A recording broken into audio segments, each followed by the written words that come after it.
Նարեկ Կիրակոսյան Factor TV, Պարոն Կարապետյան, դուք հավակնում եք Հայաստանի Հանրապետության վարչապետի պաշտոնին, հիմա խոսում եք անվտանգային խնդիրների մասին, սոցիալական, տնտեսական, այդ ոլորտներում առաջարկում եք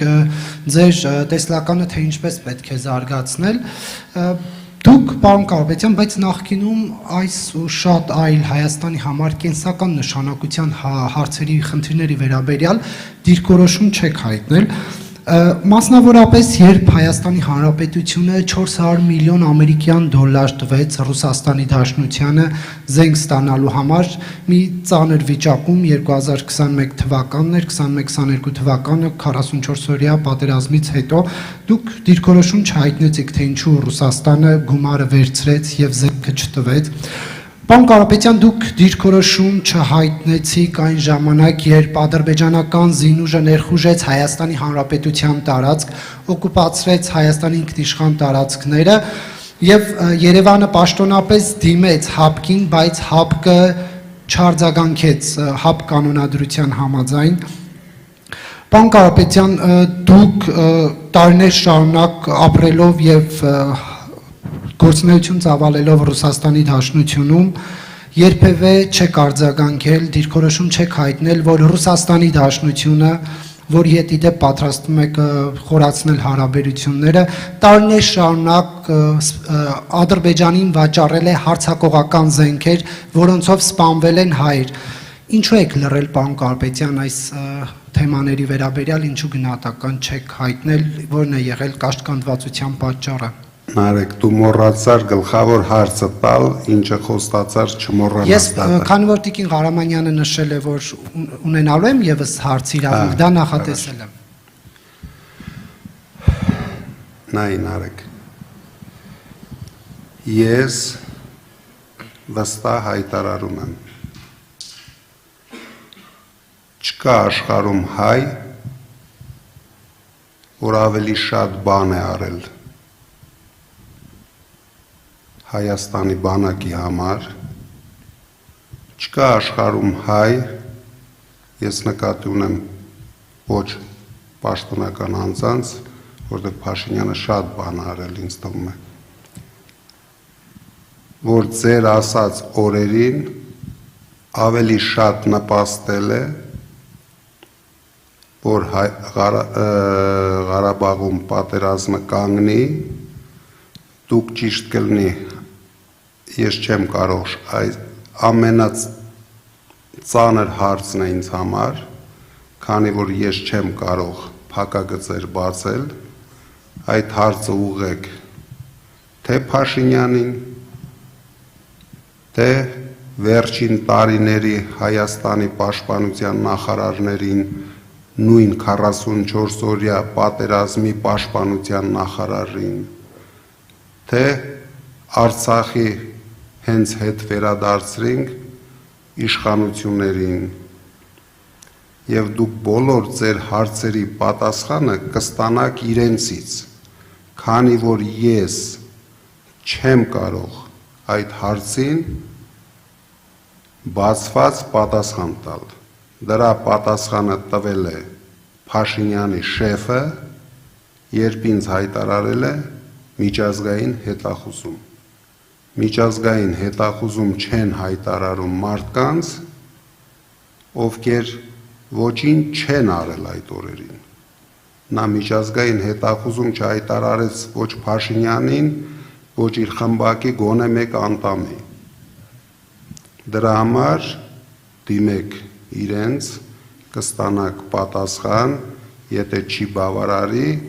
նորից կհարցնենք։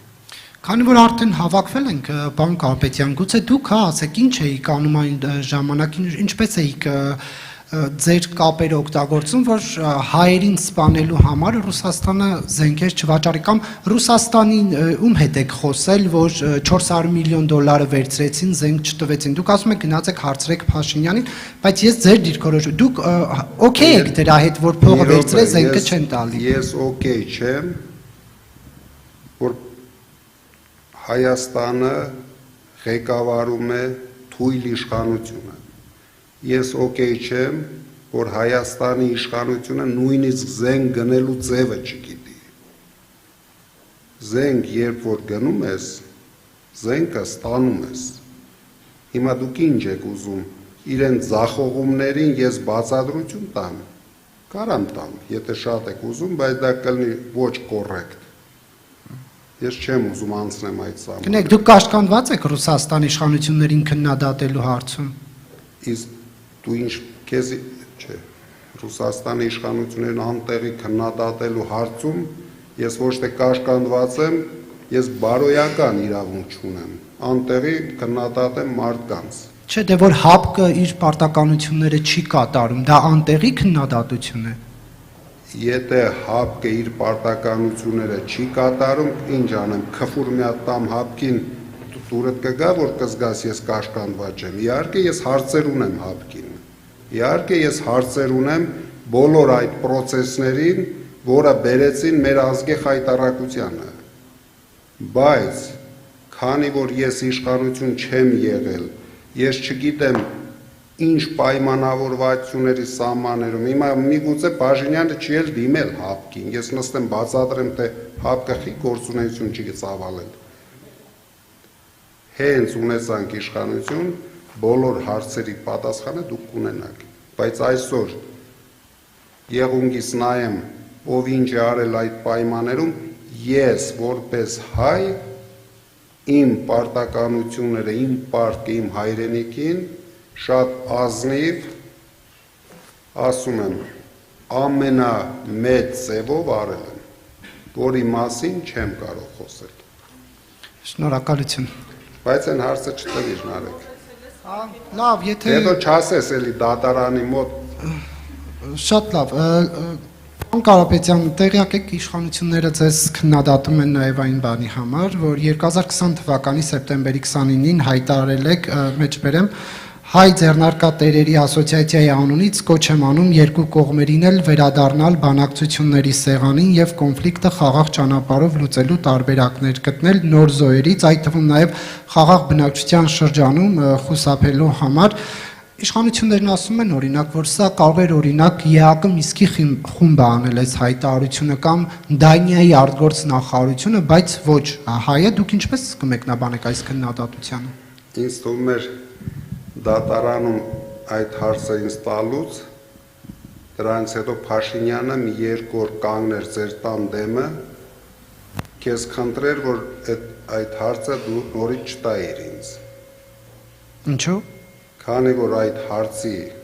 պատասխանը Փաշինյանը լավ գիտի։ Ես չգիտեմ ով է այդ էքսպերտը,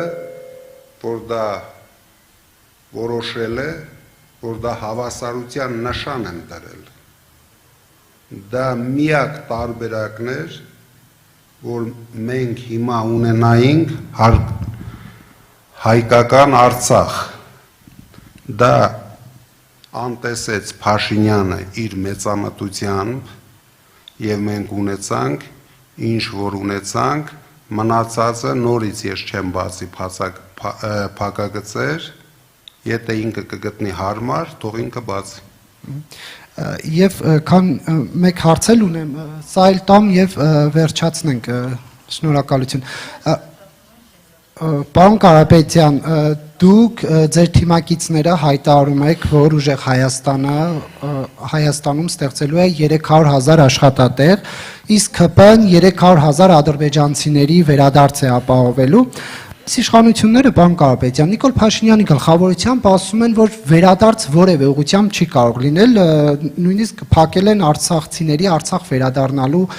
միջազգայինորեն, հա, այդ իրենց իրավունքը, եւ այս կոնտեքստում ուզում եմ հասկանալ, երբ իշխանություններն ասում են, որ արցախցիները Արցախ չեն գնալու, ադրբեջանցիները չակերտավոր, ասած Հայաստան վերադարձը նկատի ունեմ չակերտավոր չի լինելու,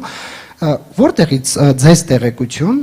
պարոն Կարապետյան, որ 300,000 ադրբեջանցի է գալիս, որտեվ այդ վերադարձի մասին մեկ խոսում է Ալիևը եւ մեկ խոսում է ուժեղ Հայաստանը, ձեր թիմը դուք կարող է այլ պայմանավորվածությունների մասին տեղեկություններ ունեք, որ հանրության համար հասանելի չեն, եթե այո, ապա կխնդրեմ ասել։ Ես ելնում եմ նրանից, որ վերջին տարիներին Ադրբեջանի նախագահը ինչ հայտարարել է, շատ կարճ ժամանակում դա իրականություն է դարձել։ եւ ես չեմ լսել, որ բացի թմբուկ նվագելուց Փաշինյանը դրան արձագանքել է։ Դրա համար ես առաջարկում եմ, ինձ թվում է դու լավ հարաբերություններ ունես Փաշինյանի հետ։ Այնքան որքանով ձեր հետ։ Ահա, դե ուրեմն կարող ես իրեն առաջարկել, երբ բարձրանում է ազգային ժողովի ամբիոն,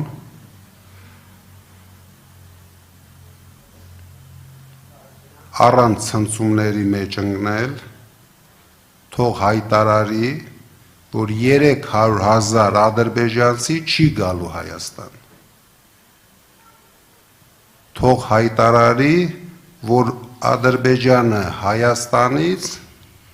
ոչինչ չունի ստանալիք։ Ես չեմ լսում այդպիսի հայտարարություններ, դրա համար մենք ունենք վստահություն, ես չգիտեմ պայմանավորվածությունների մասին, չեմ ուզում սուտ խոսամ, բայց նայելով այս ամենին վստահ եմ, որ ադրբեջանցիները շատ լուրջ են տրամադրված եւ եթե մենք չկանգնեցնենք այդ process-ը 300,000, միգուցե 500,000 հաշվի առնելով ադրբեջանցիների բազմանալու արագությունը